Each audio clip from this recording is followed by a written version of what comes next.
আপনাদের মোবাইলের প্লে স্টোরে প্যারেন্টাল কন্ট্রোল অপশনটা যদি অন করা থাকে, এখন ওই অপশনটা আপনি যদি অফ করতে চান, অর্থাৎ প্যারেন্টাল কন্ট্রোলের ওই টিক মার্কটা অফ করতে চাইলে আপনাকে একটা পিন কোড দিতে হয়। ওই পিন কোডটা আপনি যদি ভুলে যান, সেই ক্ষেত্রে ওই পিন কোডটা কিভাবে রিকভার করবেন? সরাসরি আপনার মোবাইলের সেটিংস অপশনে চলে যাবেন, এখানে নিচের দিকে নামবেন, এখানে অ্যাপসের উপরে ক্লিক করবেন, এরপর অ্যাপস থেকে গুগল প্লে স্টোর এইটা সিলেক্ট করবেন।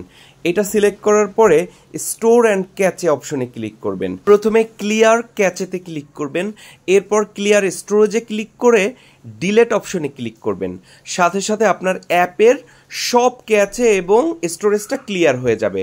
এরপর ব্যাকে চলে আসবেন, আবার আপনি আপনার মোবাইলের প্লে স্টোরে চলে যাবেন, এরপর প্রোফাইল অপশনে ক্লিক করবেন, এখান থেকে সেটিংস অপশনে ক্লিক করবেন, এরপরে ঠিক ফ্যামিলি অপশনে ক্লিক করবেন, এখান থেকে প্যারেন্টাল কন্ট্রোলস এই অপশনে ক্লিক করবেন।